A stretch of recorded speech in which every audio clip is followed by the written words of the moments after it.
Well, welcome, folks. Thank you so much for coming along to this webinar, taking the time out for being with us today. My name is Mark Miles, and thank you so much, Michelle, for that wonderful introduction. Really, really appreciate that. So, I'm super excited. I'm sure that you are too, to come along to this session. And I want to put a big promise out there that you're going to walk away from this session with some skills, with some knowledge, and with some tactics to really take your online presenting to the next level.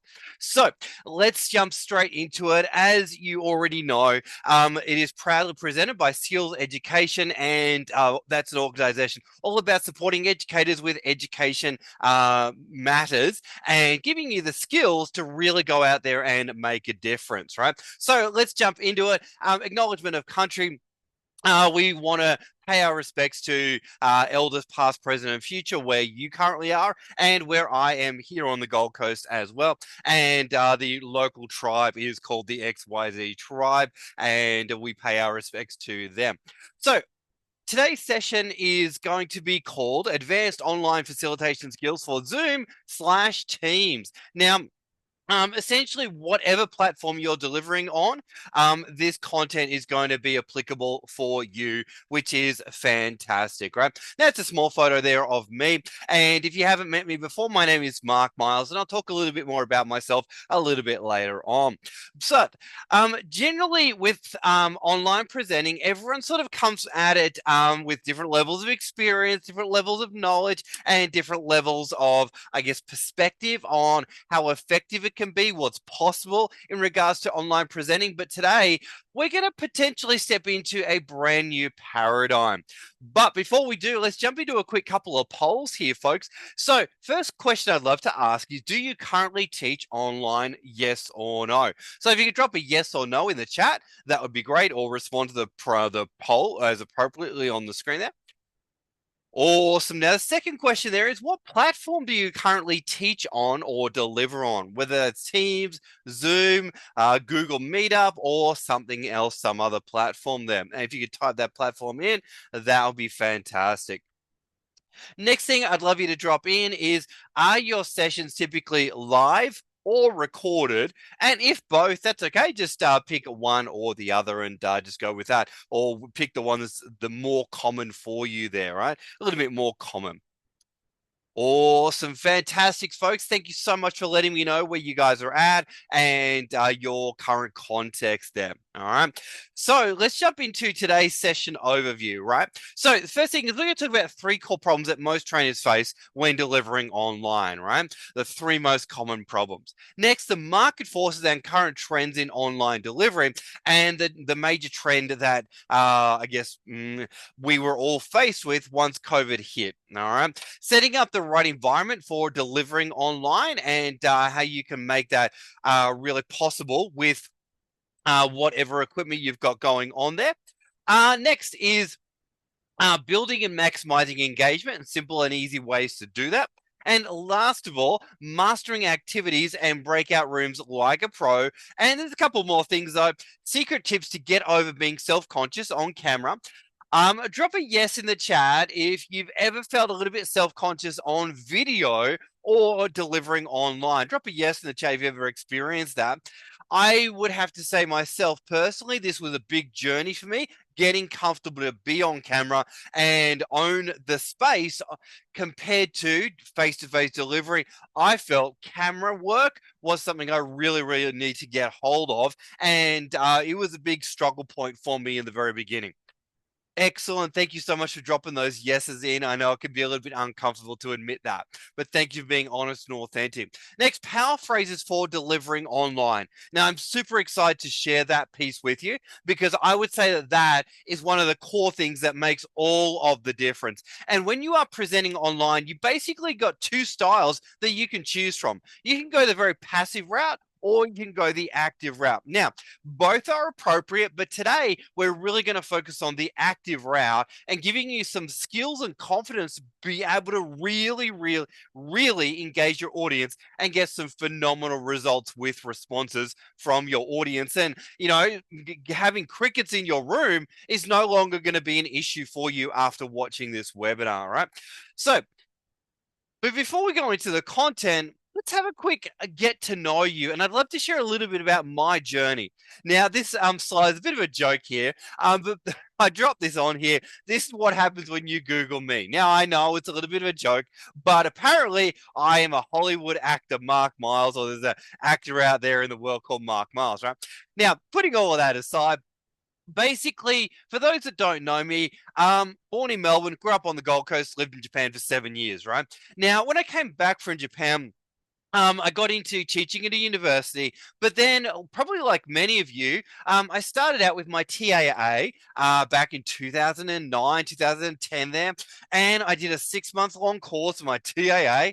And that was fantastic, but I did come away a little bit despondent. I was a little bit disappointed. I was a little bit frustrated because I came away and I didn't feel that the course that I went through really gave me many delivery skills. It didn't really teach me how to train people well and how to put together my content in a way that's going to be the most impactful and memorable for my audience, right? So I made a decision and I took some action and I went off and I studied basically psychology, motivation, accelerated learning, and all these different modalities so that I could understand training as deeply as possible. And eventually my mission and vision became to raise the standards of training throughout Australia and beyond, right? So I went and did a bunch of public speaking skills courses. I did a bunch of research, and that was really cool. And eventually, I got to a stage where I actually ran my own company teaching public speaking skills, which is great. And over the last 12 years, I've taught the TAE in a number of different capacities, mostly face to face, and then probably like many of you, from probably about 2020 onwards, there dived into the online space there, right? So on that note, also part of my journey, I've recently written and released my book, and I released that last year, which was called Creating Transformation. Now, having said all of that, though, that journey, I would say, was fantastic, and I would say that nothing came close to the next part of the journey, which was petrified to passionate and finally loving it. What I mean by that is, I don't know about you, but when the pandemic hit and when we were faced with the reality of, oh my gosh, so much training is now going to be delivered online, I had to step into a new reality. I could no longer think, face to face is always going to be the best, and it will never be like online will never be as good as face to face. Drop a yes if you're willing to admit that potentially you have, maybe you still have a bit of a bias that you believed that face to face was always going to be the way and always maybe going to be the best way to deliver training. Drop a yes if you're willing to admit that you had a bit of a bias, a bit, maybe even a bit of a reluctance to go into the online space, because I have to admit I really did, and I was very, very, very, very anti online delivery. That's a bit of a strange thing for me to say as I'm delivering an online workshop, but I would have to say that's where I came from. I was on my high horse for a long time about my disbelief about the power of online delivery, right? So, having said that, though, as many of you faced, it was a new reality. We could no longer walk around going face to face is the best. I'm not delivering online, because many of the roles that we stepped into were online or nothing else, right? And I'll talk about the COVID shift in just a moment, but it was the online or else, right? So for me, I was pretty petrified. I'm like, oh my gosh, how could I, how many ways can I screw this up? How many ways, it just felt so difficult to make the transition. So what did I do? Again, I made a decision, took some action, and I went and I watched the great trainers and presenters at the time, the Anthony Robbins of the world, the Benjamin Harveys, all these different people that were famous speakers that were in exactly the same situation that I was, that they were shifting over to online. So I started to say, okay, what were they doing? How were they doing it? How were they interacting with their audience? And how were they still maintaining such great momentum and engagement? I started to watch them, take notes, and over time, probably over about a 6 to 9 month period, I finally fell in love with it. I finally absolutely love online delivery to the point that I love it as much as face to face, if not a little bit more. When I see what's possible in the online space, it's super exciting. So on that note, it's a little bit about my journey, and I want to wish the same for you, that eventually you get to a point where you do fall in love with it and you do see the power of it for sure, right? So on that note, we are going to just set up some rules of engagement for today, if we could, please. So number one, participate fully, right? So the more you get involved in today's session, the more you're going to get out of it, right? So if I ask you a question, please drop a response in the chat. That would be fantastic. Number two, I know all of you guys are on mute, but if you pop your phones on quiet, that would be great. Simply for your own, I guess, ability to stay focused, that would be great, right? Number three is have fun. We're gonna have a lot of fun. We're gonna do some we're going to talk about some things that may be a little bit unusual, a bit different. Feel free to have a laugh occasionally. Absolutely fine to have a laugh. Don't worry, at no point are you guys going to have to interact with each other or even talk to each other. Today is all about you guys just receiving some information and definitely you guys interacting with the content as much as possible there. Number four, keep your video on if you can. If you can't, that's totally okay. We appreciate that. Maybe you got some circumstances going on there. But if you are here, if you could turn your video on, fantastic. Number five, keep yourself on mute unless you are sharing. Number six, ask questions by dropping a Q in the chat, and Michelle will come to you, see the question, and then we'll have a question time at the end of the session, which will be fantastic, where I'll address all relevant questions there. Number seven, be willing to make mistakes and be vulnerable and share, right? Because as we all know, we learn so much from the mistakes that we make and how we reflect and look back on the mistakes there, right? Number eight is privacy and confidentiality. Anything that's shared in this room stays in this room, right? And Michelle will definitely back me up on that. Number nine is stay hydrated. Very, very important that you have lots of water. Number 10 is take notes. And a bonus thought is keep an open mind and try before you judge. Try before you judge. Now, that may be an interesting thing to say. What we find is that many of the great ideas that we initially see or that we come across can seem a little bit unusual, different. And I will say that some of the stuff that we're going to go through today is going to be a little bit unusual and different. If it wasn't, you probably wouldn't be here, right? So I just want to encourage you to suspend your belief or suspend your judgment. Try some of the things, notice what happens, and then go from there. All right. So just hold your judgment, try it, and then marry it up to what you already do. Drop a yes in the chat if that makes sense for you. And you'd be willing to hold your judgment and try before you buy. Try before you buy. Let's go. Awesome, folks. Thank you, thank you, thank you. Now, what I would love to do is get a feel for one challenge that you faced when delivering online. So we go ahead, drop in the chat, what's one potential challenge that you faced? Has it been, I don't know, digital literacy skills for the participants? Has it been technology? Has it been participants slow to what's it been for you?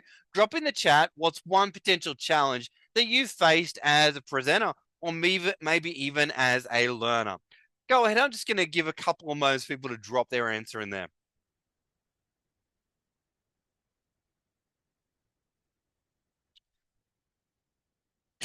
Awesome, folks. Fantastic. Thank you so much there. Thank you, thank you, thank you. So we got this, we got that. All right, awesome. Okay, well, based on my research, I would say that the three core challenges that people face is number one, fear of technology and the camera, right? So fear of pushing the wrong button and breaking the system. I had that one. Fear of fear of the camera, what I look like on camera, and also how do I deal with so many people on the camera? How do I deal with that? Who do I look at? And all of that fun stuff, right? Number two, it's harder to create audience participation. And number three, it's harder to capture and hold audience's attention while delivering. All right. There's so many things that come into play for number three, which is like screen fatigue and, learning environment control and all those different things, right?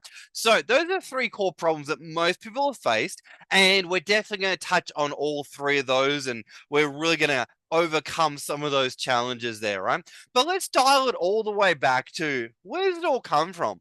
How has this happened? Well, let's be honest, folks. COVID really did a number on the training world, right? Now, here's the deal. The world of training has changed. Some fun facts. According to the ASQA Strategic Review of Online Learning, which is a great report, and I thoroughly encourage you to read it. It brought back some interesting memories. Let's put it that way, right? Definitely a great report to check out. But basically, at the time of the writing, it broke down like the periods of training into three areas. So pre-COVID, response to COVID, and then beyond COVID. And essentially, the report looked at how were RTOs responding during that time there, and how many RTOs were shifting to online delivery, face-to-face delivery. Were they still keeping that going? Was it blended? How was everyone handling it? And basically, in the report, it said the core thing was in the report of the RTO survey, 951. Private RTOs fully online went from 6.2% to 38%. Now, for also as part of that, they looked at which training packages moved and increased their online delivery. It was CHC 3% to 48%, 7% to 43% for BSB, and I'll allow you to read the rest of the numbers there. Okay, so essentially, we are in a new inescapable reality, and I would postulate that since that review was done, a lot more RTOs have in some way, shape, or form shifted to online delivery in some way, shape, or form, right? And maybe drop a yes in the chat if your RTO in some way, shape, or form has shifted to more of an online delivery model, or even at least integrated more online delivery. Drop a yes, all right? Awesome, folks. So we would all probably agree that we're in a new inescapable reality that as a trainer, online delivery is part and parcel of our job. So we need to be able to do it, and do it well would be a great thing as well, right? So you may come across trainers that are fantastic face-to-face delivery, and we want to be able to maximize our online delivery to be as good as what we may be in the face-to-face world as well, right? So having said all of that, there are some inescapable facts about online delivery, right? So some inherent challenges that must be recognized. Number one, digital literacy of you and your participants' digital literacy levels is something that's really, really important, right? We must acknowledge that. Internet connection speed of you and your participants is very, very important. And it was something that was raised in the report there. That was one of the big challenges for RTOs and also for participants, that internet connection speed, NBN, and all that good stuff, right? Number three is harder to read the room and control the learning environment, right? So that's something that all us presenters and trainers face. Regardless of the context, it's much harder to read the room and what's going on for individual learners, because we are not in a face-to-face environment. We're not up close. All we've got is basically how someone is showing up on the screen there, right? So really, really important. Now, there are some myths and some semi-truths around presenting online. So what I do recommend is, if you haven't already, go ahead, grab a pen and start taking some notes, because we're going to get into some really, really great stuff here. So myths about online delivery. So myth number one is people don't engage as much as when in a face-to-face session.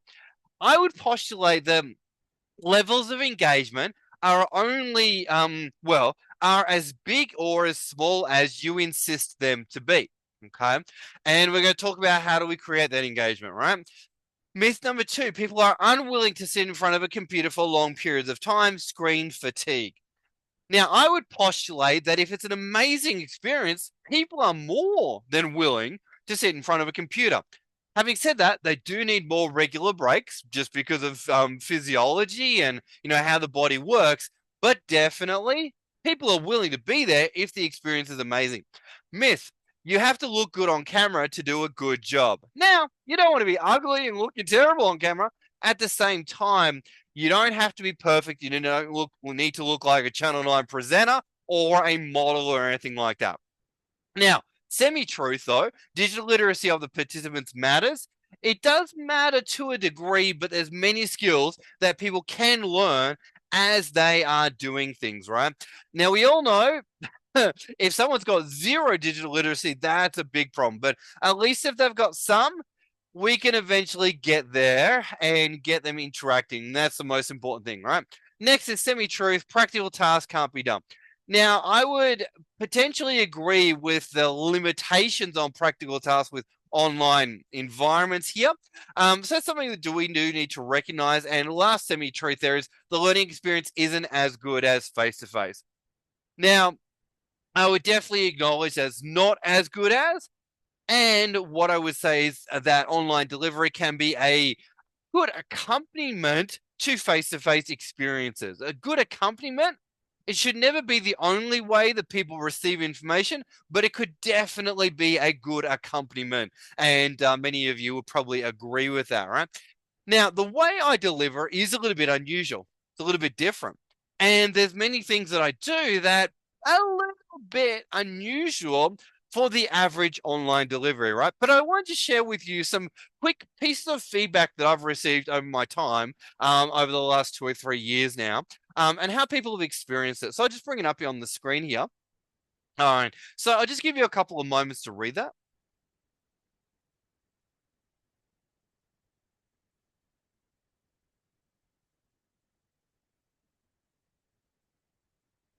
All right. So I'm just going to speak to the second one there. At first, I was very cautious about undertaking this course via Teams. However, Mark's approach has made me rethink about doing these types of courses face to face. This was an absolute pleasure to do, and the trainer made the difference. Very cool to hear. Very, very appreciative of that feedback. And this slide's actually about Teams. Now, originally for me, I was not as comfortable on Teams as I was on Zoom, but I showed these ones to prove that, or to show that the skills that I'm going to walk you through can be applied to whatever platform you're looking at. And Teams is different, Zoom is different, but the core functionality is pretty much the same there, right? Next one, very engaging, great personality, very knowledgeable. Thank you very much. Appreciate that. Now, the next one, Zoom testimonial. Now, this is a really, really great one. Enjoyed the way you ran the course. Thanks, mate. Initially, I thought you had drank way too much coffee or something, as I've never come across an online trainer present the way you did. Very energetic. Cool. I soon learned that you were keeping us all engaged and I wasn't watching the clock and hanging out for the next break. It was very clear how you kept us engaged through the chat so often and stuck in the reps on certain things to try and make it sink in. I actually learnt stuff from you that I'll use moving forward. So thanks, mate. All right. Now, I really appreciate this feedback because this was from a gentleman that is very hands-on in his job, but he was willing to step into the online space, give it a go, and had an amazing experience. So I'm pretty proud about this great feedback there, which is really, really awesome. But overall, just looking at the general feedback that I get is basically number one, they don't get a chance to ever be distracted, right? Which is both a compliment and a complaint at the same time. They don't get a chance to check their work email. They loved the breakout rooms, which is fantastic. They love the variety of tasks and they love the fast pace and the momentum. Momentum is everything. Momentum is everything. Everyone, if you drop an M for momentum in the chat box there for me, if you could please drop an M for momentum. Excellent. And if you are taking notes, which I'm sure that you are, please, please, please at this point, write down the word momentum. It is so, so important, right? So I want to invite you into a brand new paradigm, into a new paradigm of what's potentially possible when you are delivering online and the levels of engagement that are possible, okay? So let's look at the three fundamentals to step into a new paradigm. Now, one, setting up the right environment to deliver effectively and mastering the camera is so important, right? Number two, building engagement and momentum. As I said, momentum is critical. Momentum is so important. Number three is how to present like a pro with powerful phrases. Really want to pay attention when we go through those powerful phrases because it's going to open up a brand new world for you there, which is super cool. So let's jump into our first major topic, which is setting up the right environment, the physical space. Now, on the screen there, I've got a couple of photos. Now, the first thing I'll just highlight is the headphones. I always love to present with headphones. Reason for that is I can move around and there's no distortion of sound. If I've got a microphone in the computer, it may not pick up the sound as well. I could have a lapel mic, absolutely, but again, it can be a little bit muffled. So I personally love to present with a headset. Next thing, I do love to have at least two screens, and I love to have my notes by my side so I can easily see what's going on there, right? So definitely want to have more than one screen, right? As I said there on the slide, what do we got there? Two screens, notes holder, very important. Look, now, next thing is where to look when you are presenting. What you don't want to be doing is looking at the audience, and you don't want to be looking at the people in the background. What you do want to be doing instead is looking at the middle of the screen, if not the camera lens itself. Now, depending on the angle of the camera, it's going to connect with your eyes, but you need to be aware of where to look, and ideally, looking at the middle of the screen is the best place to look because typically the camera is tilted down a little bit, right? But you always want to, in order to create connection with your audience, be looking at the middle, and anytime you're looking away, they're not connected to you there, right? So if you're taking notes, make a note, connect with the middle of the screen or the camera, right? Just depending on what angle you've got the camera on. Next one, print off your slides. As we all know, as professionals, have a headset. As I said, use the Crisp app. Now, if you're familiar with any apps, the Crisp one is a great, basically what it does is it cuts out all the background noise. So the people cannot hear the dogs barking in the background. Final note, if you can present standing up, that's going to be even better. Ideally, don't sit down when you present. I never sit down. It just gives you the capacity to do bigger gestures and also be more present with your audience, right? And your energy is always going to be a lot higher, of course, right? So, a couple of things in regards to setting up the environment, continued on there, is pre-course communication. What you want to do is definitely tell your audience essentially the kind of setting the expectation. So, and what I love to do is set out some questions prior to the course, such as, will you be using a PC or an Apple? Do you have Word on your computer? Do you have PowerPoint on your computer? Do you know how to set up a folder on your computer? Have you ever been a Zoom participant before? And I'm going to ask at least 5 to 10 questions before my audience come along. And I'm also maybe going to throw in a question such what industry do you work in, right? And I may even ask, what's a backup email address that you would love to use during the course, right? So I'm going to get people to respond to these questions for two reasons. One, I care about the information, but two, I do want to get people actively responding to instructions before they actually come along, because I want to set up the expectation that they will be required to do things, right? So I really want to set up that frame, and I will go after them and I would chase them for their responses so that they know they can't just sit in the background and do nothing. Drop a yes in the chat if you think potentially some of those pre-course questions could be a good idea to set up for you there. Awesome. Thank you so much for the yeses there, right? So next one is set your ground rules at the start of your session. Now, it could be things like participate fully, everyone on mute, videos on, how to ask questions, and no one gets left behind, allow typos, encourage mistakes. Non-response will not be tolerated, i.e. you set up the frame that you as a trainer, presenter, you are going to wait for everybody to respond before you move on, which is a really, really powerful thing to do. Now, next one, number two, is limit your numbers depending on your intention. What I mean by that is if you're delivering a broadcast of information, you can have, 25, 50, 100 people. That's fine, right? But if you want an interactive experience, you may want to lower your numbers or cap them around 15 to 20, depending on how interactive you want to make it, right? But the lower the numbers, the easier it is to create interaction because you can see how much interaction is going on. But you want to have the sweet spot at around 12 to 16. Around 12 to 16 is going to be your best numbers to deal with, right? Because you can pop people into breakout rooms with even numbers and you can see if people have responded or not there, right? Next, number three is create regular breaks more often than you would for face-to-face, right? That's kind of a given. Generally, I like to give breaks around every 25, if not 40 minutes. Stand up, move around, grab your tea, grab your coffee, whatever you need. We're going to have more breaks than ever before, all right? Next, number four is build rapport by really cool thing to do is actually acknowledge and complimenting the environments of your learners. What I mean by that is a simple example is Bill. Bill, love your kitchen there, but your kitchen's looking great. Or Tom, I love the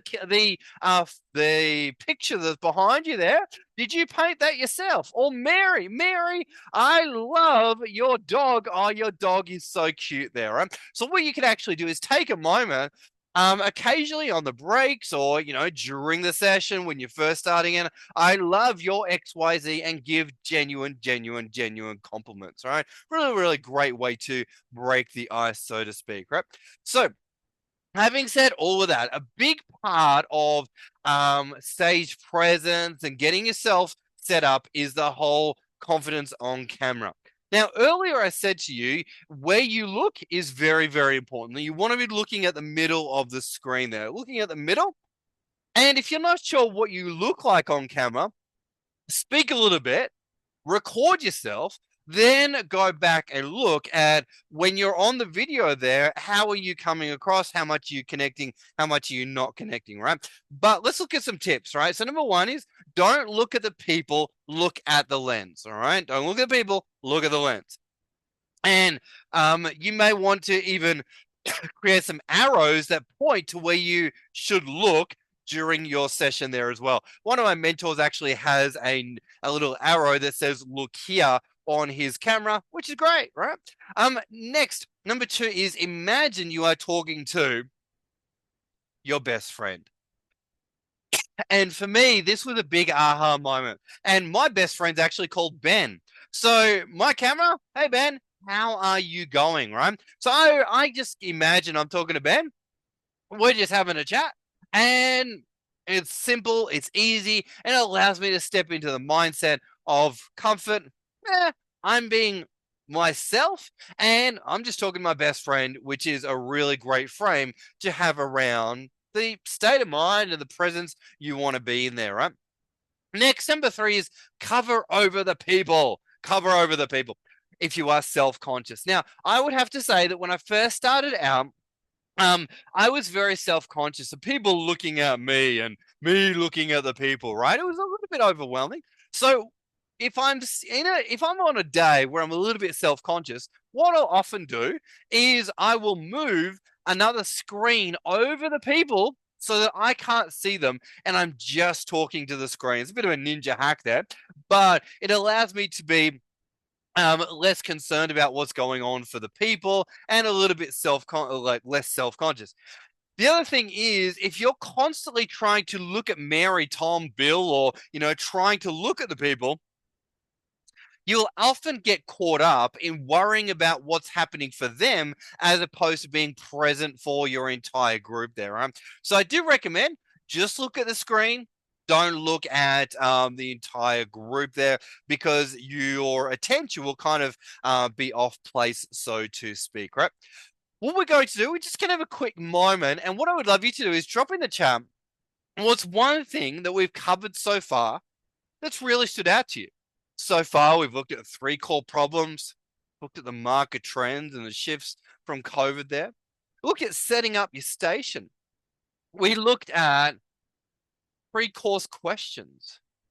We looked at setting up the ground rules, right? Allowing typos, allowing mistakes, not moving on till people drop a response in. Looked at ideal numbers there. We looked at this new paradigm concept. We looked at all these different things. What I'd love you to do, drop in the chat. What's one thing that we've covered so far that's really stood out to you? Awesome, folks. Thank you so much for sharing. Loving what you're presenting. Loving what you're dropping in there. Fantastic. Fantastic. All right, folks. So the next part here is building and maximizing engagement.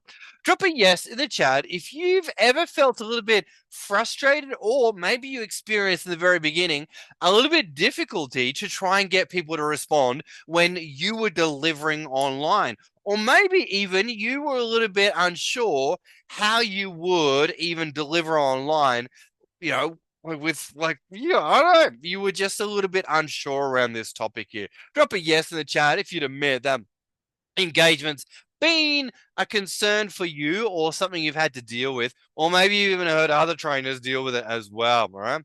Awesome. So here's the deal, folks. For the last, I would say 11, 12 years now, I've traveled all around Australia and present online and face to face. And my whole philosophy has all been about how do I help trainers create engagement on demand? Because when we understand the science of engagement, and it's something I talk a lot about in my book, when you understand the science of engagement, you can create it anytime, anywhere, and even online as well. But you just need to do it through different modalities, right? So when we understand the science, things get very exciting, right? So get ready, grab a pen, and I'm just going to share with you some of the science of engagement. First thing we want to acknowledge and appreciate is the brain. The brain is a machine. Drop in the chat, what do you think that P could refer to? What do you think that could relate to, folks? Drop in the chat, what do you think the P could be? The P. What do you think the P could be? Yep, not exactly what I'm thinking. Mary got it. Mary got it. The brain is a prediction machine. Prediction machine. So, if you want to actually create engagement, what do you need to do?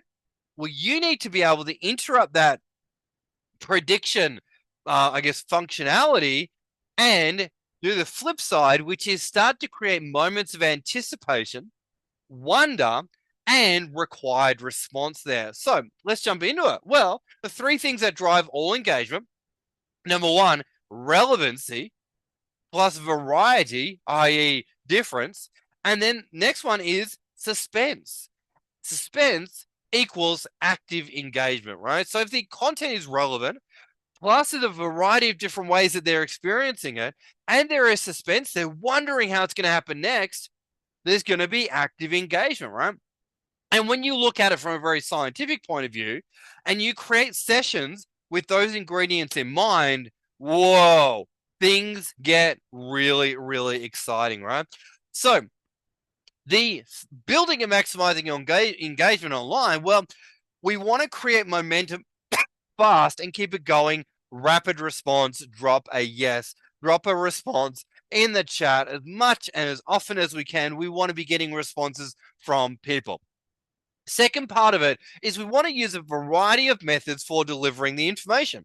We want to use whiteboards, breakout rooms, quiz questions, timed activities, research tasks, slides with sense, and we'll talk about that in a moment, and time frames of tasks. We want to break those time frames really down, and we want to condense it as much as possible, because studies have shown that the average attention span is now down. It used to be 13 minutes. It's now down to 3. All right. So it's only 3 minutes before your brain starts to go, oh, let me check my Twitter. Let me check my Facebook. Let me check my TikTok. Right. So we want to work with those time frames, not against it. Right. So slides are a very common way that people present information, which is great. And now let's look at a simple way that we can actually drop some suspense onto our slides and create even more engagement. So what I want to do now is give you some examples of how you can strip away content to really create maximum engagement with your slides, right? So, the crux of real engagement comes back to suspense. Think about a movie that you've seen recently. What could it be that really got you sitting on the edge of your seat? Be in that space in your mind there and imagine. So now let's jump into the original slide, right? We find that most people have the tendency to want to put as much as possible onto a slide, right? It's just an example slide, and I won't go through the content, but it's just an example, right? So we typically will put as much as possible onto the slide there. Now, instead, what we could do is we can take information out. We can say, pop in some blanks there. And we find that our audience are wondering what goes in those blanks, and they're paying even more attention mentally and cognitively, right? Then we've got another example where maybe we want to teach the 3 pillars of something or 3 core words or whatever it may be. It's the original slide. A new version of that could be taking out the spelling of the words there, right? And people need to guess. We just put the first letter of each word. Now, what else could we do? Well, we could also remove the spelling of the last word there. So people are wondering, sitting on the edge of their seat, wondering what the last word's going to be there, right? So there's element of suspense, element of wonder. Okay. Now, breakout room mastery, basically 2 core things for this one. Number 1, if you're taking notes, which I'm sure that you are, number 1, keep your time frames shorter than ever before, right? So what often happens is people go into time frames and they sit there for too long, and their attention span, goes off with the varies, and they're not as productive as they could be. All right, so make your time frames shorter. Next thing I'll say is make sure you model good behavior. So what that means and sounds like is not yet, but in a moment, you'll be heading into a breakout room. When you go into the breakout room, what you'll be doing is this, this, and this, and this. And a good answer or a good performance would look like this. Doing blah, blah, blah, blah, blah, blah, blah. And you describe it in as much detail as you can so that people don't end up in the room confused, not sure what to do. All right. So let's quickly summarize breakout room mastery. Number 1, shorten your time frames. And number 2, tell them exactly what you want them to do. All right. Really, really important. Sure. Yep. You don't need to know that stuff.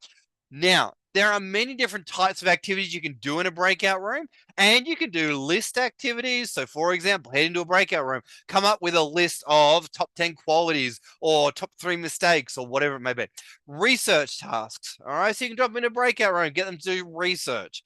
Pair work, group tasks, practical tasks. Yes, you can get them to do public speaking activities in a breakout room. They can work individually, then you bring them back and they share their answers with the entire group there. You can get them to watch a video, then do a debrief in the breakout room. Mix and match activities, prioritizing activities, all of that great stuff, right? Now, as I said, the most important thing with a breakout room is time frame. Keep it shorter. Limit the number of people in the room, ideally 2 or 3 max. And number 3, make sure that you set the expectations. So it's really, really important that you set the expectations before people go in. Okay. So let's summarize the entire concept of engagement here. Number 1, momentum is everything. Make sure people don't have time to be thinking about things and doing other things, so they need to be paying attention to you. Next, create and build moments of suspense throughout.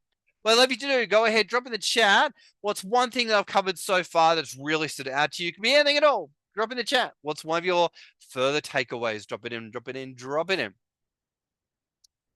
All right, folks. Thank you, thank you, thank you. Thank you for sharing and really, really appreciate that. Now, next thing is power presenting phrases and making the chat box your best friend, right? Now, you probably already discovered that I love to use the chat box. And You can use a chat box. You can call on people.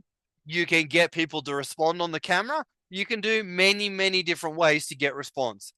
Having said that, regardless of the size of the group, I do find that a mix of camera work, so put your hand up, and the chat is going to be the most powerful and simple ways because it's less requirements on the participant themselves, right? So let's jump into it. How do we actually use this chat box really, really powerfully?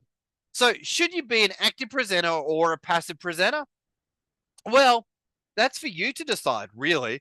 And it kind of depends on the context. So it may be a situation where active could be too much over the top, but passive could be too passive. So you may want to marry the two up, and you may want to just bring in some sugar and spice when required, but you want to have access to that sugar and spice if that makes sense to you, right? So here is some things or some ways that I've been able to develop with the chat box that have been really, really, really helpful for me with seeing how my audience are going, what's happening for them, where they're at, and also getting massive response. So first one you can do, drop a yes in the chat if you can hear me and see me. Drop a yes in the chat if you can hear me and see me. And I'll use that within the first minute of starting my session. All right. Next one. I'll get people to drop a P for present in the chat when we come back from breaks, right? That's a great way to get people refocused. Yes, I'm back present, ready to roll, ready to rock and roll, right? So drop a P in the chat if you are present. Next one, Q for question. I'll get people to drop a Q in the chat if they've got a question. Then I'll come over to them and I'll get them to unmute themselves and ask their question. R for ready. Everyone drop an R in the chat if you're ready for the next task. D, drop a D in the chat if you're done on the last task. Smiley face for X, right? So if you're happy about the last thing we just did, drop a smiley face, right? V for value. If you got value from the last section, drop a V for value, right? C for comment, drop a C in the chat if you got a comment or anything you want to add to what we just talked about, right? T for time. Drop a T in the chat if you need a little bit more time, maybe a couple more moments just to complete that last section that we went through, right? Now, absolutely, you can take a photograph of this slide if you want. Now, what I don't do is I don't tell them all of that at the beginning of the session. I simply get them used to responding moment by moment, right? So they learn very quickly what they all refer to, and my audience get used to responding. But they respond because I just use the requests so often there, right?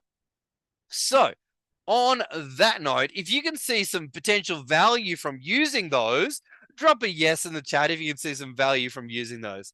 Fantastic. All right. Now, next thing is we want to be able to use powerful statements and phrases to get response. So, next one. If you can see my screen, type yes in the chat. Now, never assume they can see what you think you can see. All right. Really, really important that you always ask. Next, if you can hear the video, type yes in the chat box. All right. Next, just so I know that you got that, type X in the chat box. Now, X refers to whatever you're talking about, of course. We could use this in the way of, all right, just so I know that you got that, type M for momentum in the chat. Or just so I know that you got that, type safety into the chat. All right. Or just so I know that you got that, type C for connection into the chat box, right? So you could use whatever thing that you want to highlight, you can tell them to type it in the chat box. Next, before I move on, let me check in. Before I move on, let me check in. So let me give you an example of that. Before I move on, let me check in. What is one core thing that leads to engagement in the training space in the online world? Drop in the chat. Before I move on, let me check in. What's one thing that leads to engagement? And everyone, if you could drop the answer to that question in the chat, that would be great. Awesome, awesome. Alrighty, now let's look at a couple more phrases here, folks. Hopefully, you're appreciating the power of these phrases. Next, would you agree that? All right. So, would you agree that in all workplaces, safety is important? Drop a yes in the chat if you would agree with that, right? Would you agree that? Great way to get response. Next, drop a yes in the chat if you would agree that. All right. Next, number 3, does that make sense? Drop a yes in the chat if that makes sense. Drop an R in the chat if you can relate to XYZ situation. Number 5, would it be the case that many of you faced XYZ situation and maybe you felt like this? Drop a yes in the chat if that was the case for you. Number 6, drop a me in the chat if you have ever blah blah. All right. Drop a me in the chat if you have ever been a little bit unconscious or so self-conscious, not unconscious, self-conscious when doing XYZ. All right. Now, next one, we've got generic phrases, presenting phrases for recall. Number 1, grab a pen and write this down. Very, very cool. Next, just so I know that you got that, type X in the chat. We talked about that one. What were those 3 things? So maybe you've taught, okay, what were those 3 things that we just covered? Drop them in the chat box. Cool. Next, number 4, drop an R for ready if you're ready for the next item. Drop a D for done if you're done on the last task. Number 6, drop in the chat what was your biggest insight, discovery, or takeaway from the last section.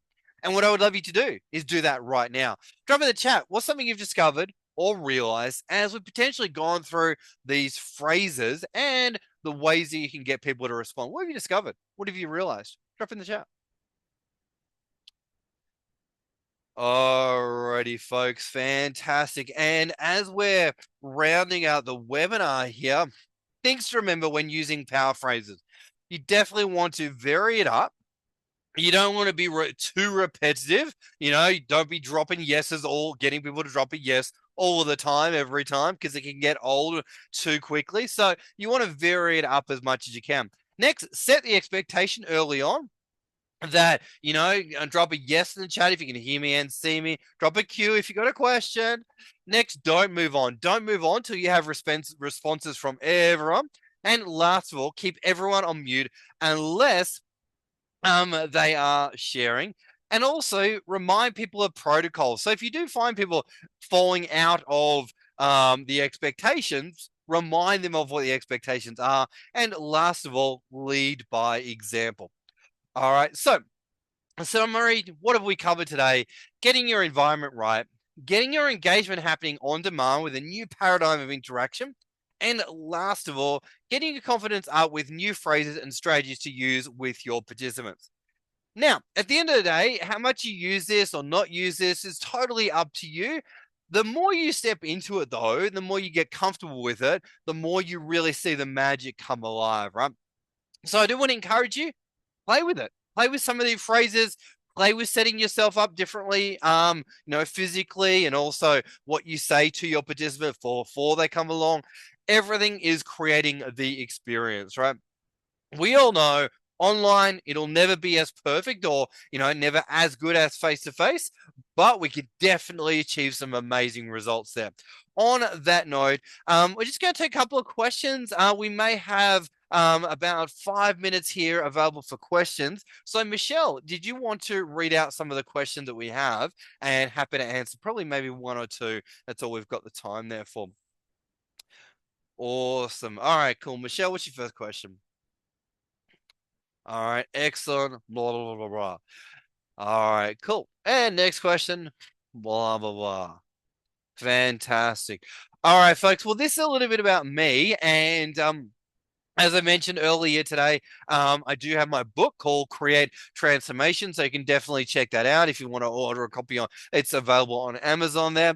Currently working at Spec Training and having a great time there. And on that note, folks, if you want to connect with me, find me on LinkedIn.